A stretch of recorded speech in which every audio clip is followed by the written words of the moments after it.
with me this evening, I have Miss Michelle Robinson, the writer, and I have Miss Joyce Lean, who's the director.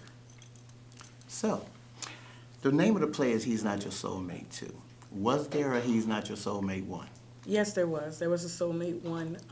We did the Soulmate one in Washington D.C. And we also did it in Richmond, Virginia. Soulmate one was based off of my family and family life and people that were in our families. Okay. And just my life in particular. It was based off of my relationship with my husband. So my ex-husband, I should say. I took the concept of what was going on in my life and what was going on in families and friends' life, and I put it all onto paper. Oh, okay. Well, what's He's Not Your Soulmate 2 about? Soulmate 2 is about this. It's about family. It's about life. It's about friendships that are broken. It's about everything that's going on in everyday life. So with that said, you have characters in the play that's based off of my family. Okay. So we have Miss Gloria, who is the control person of all the family. She's the control freak. So she takes control of everything, everybody's life, everybody's interest. In their business is her business. Okay, so how did you come up with He's Not Your Soulmate 2?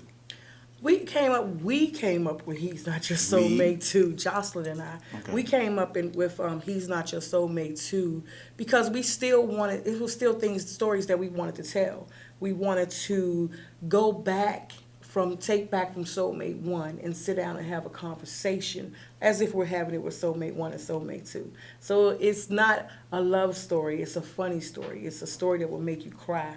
And it will make you think about life and different things that go on in life. Okay, great. Well, I was fortunate to be one of the characters in He's Not Your Soulmate 1, the first production.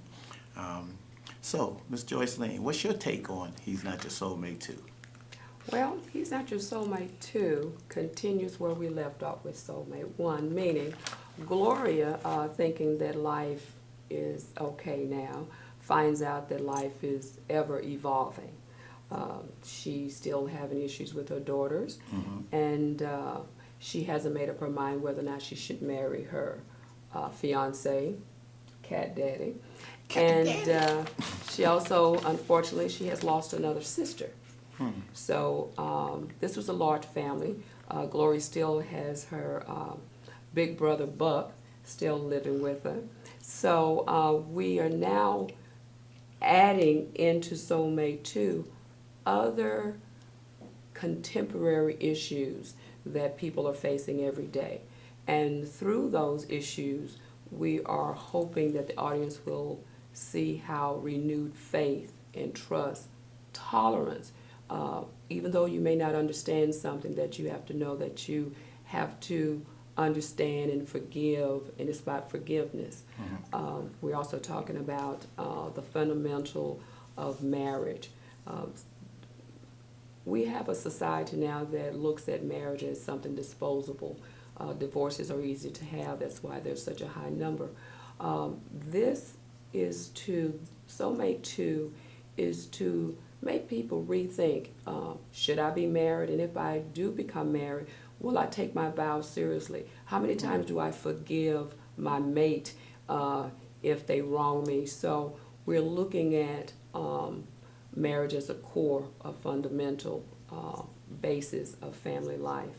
And again, we will do this not in preaching, but we do it through comedy and drama and singing and laughter. We got a whole lot of old school songs in there as well. So I believe we will, and new, little rapping. So we want to be generational. It's not just about one generation, it's about them all. So anyone from 12 to 92 will get something from this play because they will know. Seniors will remember how it used to be for them and how the world has changed. Young people who are now out there trying to determine what relationships are to them and how will they be. How will I be a husband? How will I be a wife?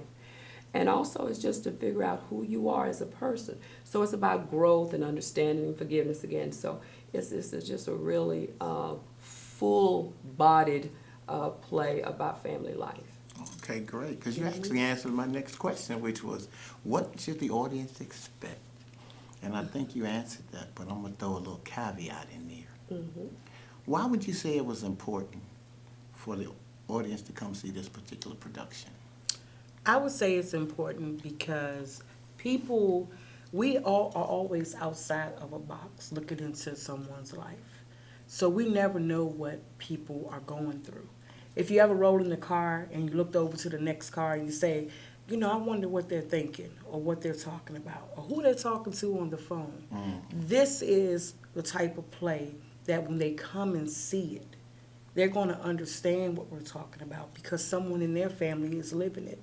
They might not know how to talk to them about a situation, but you can come in and you can sit down and you can hear how Gloria talked to someone, and you can say, hey, maybe I might take that back to my nephew or my niece. Okay.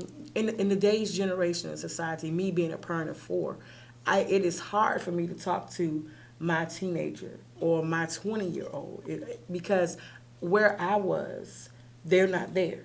They're somewhere else. So to get on their level, to understand what they're going through, I think everyone can come and feel that through this production. Well, that's absolutely fantastic.